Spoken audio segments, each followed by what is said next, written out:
En este módulo lo que nosotros vamos a hacer es efectivamente profundizar lo que significa la gestión del cambio educacional. Y para eso tenemos que buscar algunos parámetros como para poder decir de qué estamos hablando y posiblemente también de qué no estamos hablando.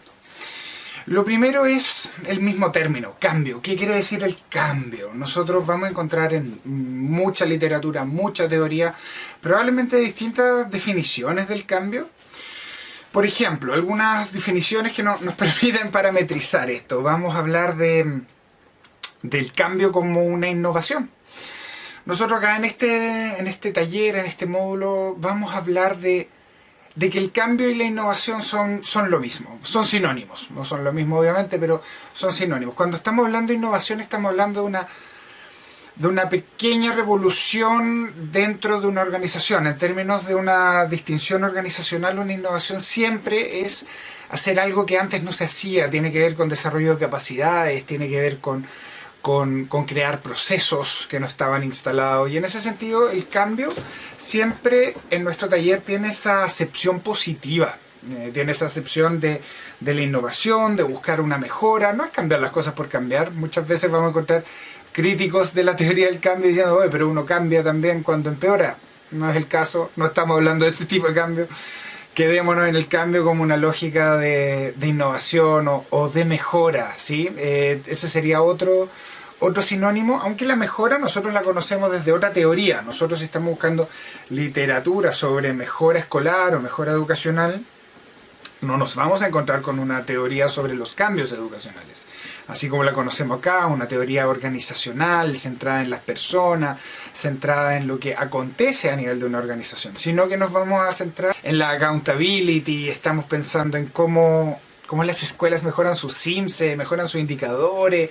Esa es la teoría clásica de mejora, y si bien acá nosotros vamos a hablar del cambio como una mejora, como sinónimo, no estamos hablando de esa teoría, que estamos circunscribiéndonos a algo mucho más centrado en las personas. Ese es el término real, no estamos preocupados de los indicadores, estamos hablando de las capacidades de las personas, de las vivencias de las personas, de las preocupaciones de las personas.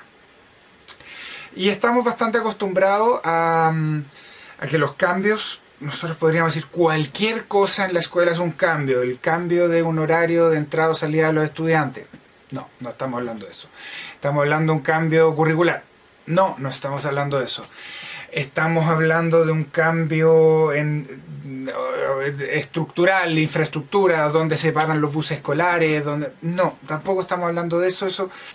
Los cambios organizacionales de los que estamos hablando, los cambios educacionales, tienen que afectar a las personas en su forma de trabajar, en su forma de entender su trabajo. Y creo que ahí hay tres grandes áreas. Una es el área organizacional propiamente tal. Tiene que ver con cambios. Por ejemplo, un clásico cambio es que los directores le den retroalimentación a los profesores. Un cambio organizacional gigante, un buen ejemplo de eso. Las personas repiensan su forma de trabajar, su forma de retroalimentar, su forma de entenderse a sí mismos. Muchas veces queremos asociarlo a consecuencias, cambios organizacionales, hay un cambio cultural, hay un cambio estructural, hay un cambio estratégico ahí de fondo. Eso yo creo que es cuando estamos hablando de cambios organizacionales o más bien institucionales. La reforma que dio fin al lucro, fin a la selección, ¿no es cierto? Esa reforma, yo creo que sí generaba un cambio organizacional, pero muchas otras políticas no necesariamente están en ese plan de generar cambios organizacionales obligatorios en las escuelas. Muchos cambios tampoco son obligatorios, muchos cambios son decididos por las mismas, por los mismos integrantes de las escuelas como algo necesario de hacer, como algo importante de afrontar. Y en ese sentido también lo vamos a relacionar un poco. Ya lo mencionamos, pero sería bueno tenerlo muy claro. Los cambios tienen que afectar a las personas y vamos a ver después por qué. Otra área, aparte de los cambios organizacionales, son los cambios pedagógicos. Los cambios pedagógicos, a diferencia de los organizacionales, tienen que ver mucho con el triángulo pedagógico, con lo que pasa entre el contenido, entre el profesor y el estudiante, y cómo ese núcleo pedagógico se ve afectado a través de cambios. Metodologías innovadoras, cambio de las formas de evaluar, cambio en la forma de pensar las planificaciones, para qué sirven, cómo voy a chequear contenidos curriculares, hacer el monitoreo. Todo eso está dentro de las lógicas de los cambios pedagógicos propiamente tales afectan a las personas, afectan su forma de trabajar, cambian culturas, estrategias, estructuras. En ese sentido sí van a contar. Muchos de ustedes deben haber hecho experiencias casi con programas predefinidos. Estaba el PAC, otros varios parecidos, que tienen que ver con cambios pedagógicos. Claro, los cambios de esa índole son cambios pedagógicos importantes. Solamente que un cambio, y esto es importante también meterlo de alguna manera en la definición, un cambio no es un cambio porque decimos que es un cambio. Eso puede ser una intención de cambio, un propósito de cambio, pero que alguien venga y diga, ahora vamos a hacer PAC, ahora hacemos Singapur, ahora hacemos un cambio curricular. Si es que no lo estamos implementando realmente de forma apropiada, apropiándonos de los cambios, no estamos haciendo cambios. Simplemente estamos declarando que estamos moviendo cosas dentro de la organización. Y una tercera área importante de cambios son los cambios que yo llamaría de convivencia, los podríamos llamar también de quizás de clima, quizás de inclusión, qué sé yo, que no tienen que ver con los propósitos organizacionales o pedagógicos propiamente tales de la escuela, sino que tienen que ver un poco más con los propósitos morales, éticos, sociales, como queramos llamarlos. Son cambios que son muy importantes para las personas. Las escuelas se piensan, se viven, se vivencian a lo largo de una historia, a lo largo de un territorio, a lo largo de unas generaciones, a lo largo de grupos de personas, y eso a lo largo de modelos de liderazgo, a lo largo de sellos e improntas de sus líderes. Y eso obviamente tiene que ver con cambios que se dan a nivel de los climas, de la convivencia, de los conceptos más interpersonales que se dan en una escuela, y eso también tiene componentes fuertes a nivel de estrategia, de estructuras, de cultura, y también sería un ámbito sumamente importante a considerar. Y luego tengo otra pregunta más. Cuando nosotros hablamos de cambio, muchas veces estamos confundidos y decimos el cambio es la planificación del cambio. Y aquí quiero decir algo muy enfáticamente. El cambio es un proceso que ni siquiera contempla la planificación. No tiene que ver. El cambio viene después de la planificación. Nosotros en Chile somos expertos en hacer planificaciones. Tenemos los PME, tenemos los planes municipales, tenemos los planes de desarrollo, tenemos los compromisos de los directores.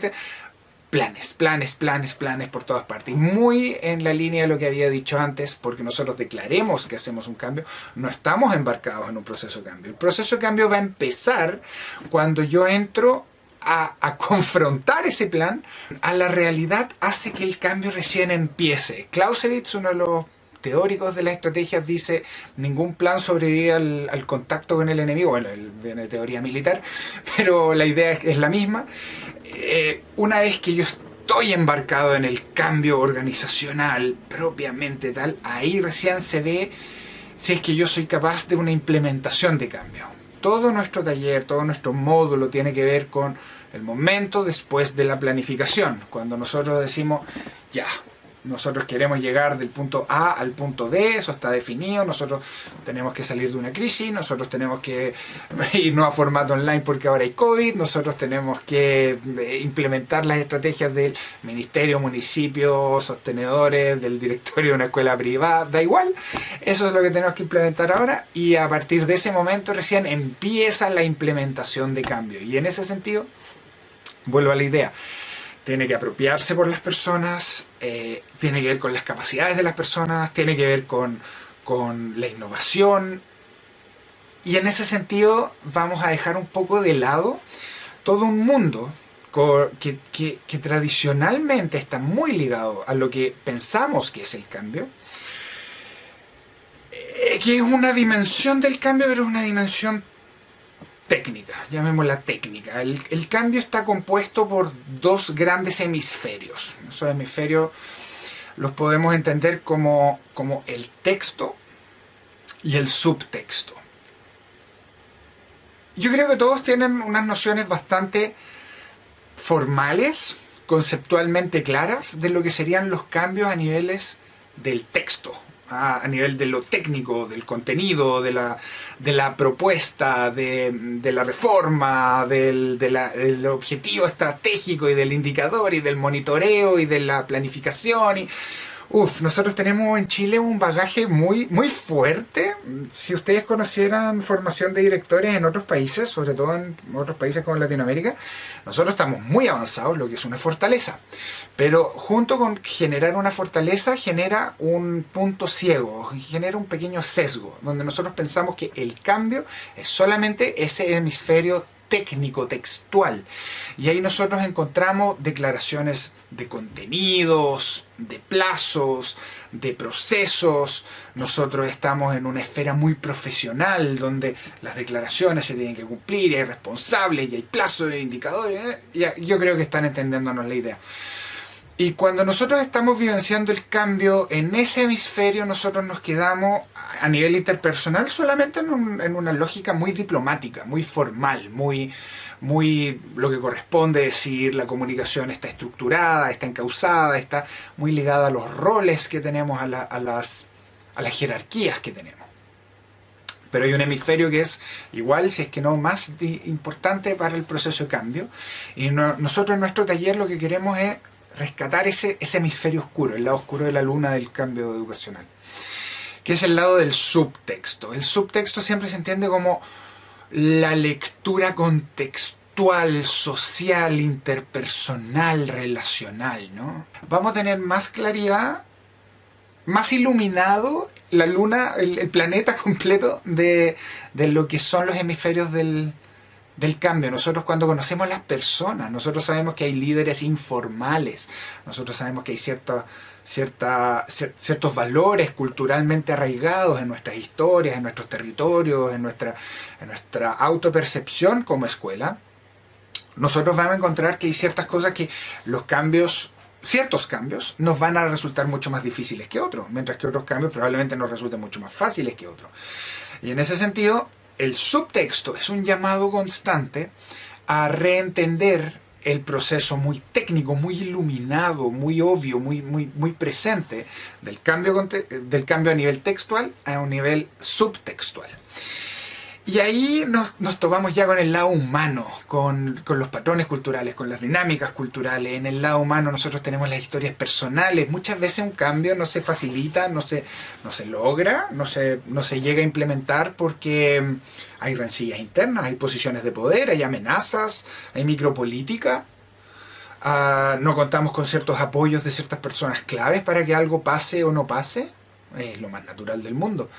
Y la teoría del cambio lo que hace es relevarte a ti como usuario de la teoría de que eso es un elemento claro, clave y necesario de aprender a gestionar.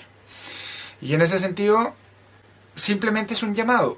Preocupémonos de las personas, porque a nivel de las personas ya no importa el flujo diplomático, formal de los roles, de que yo soy el director, yo soy el profesor, y tenemos unas responsabilidades profesionales con las que tenemos que cumplir. No, esto ya tiene que ver con un lado emocional, muy humano, muy encarnado, de que hay ciertas cosas que me molestan, hay ciertas cosas que me gustan, hay motivaciones personales, hay ambiciones, hay rechazos. Me produce cierto rechazo una parte de la pega, me produce cierto rechazo trabajar con ciertas personas quizá.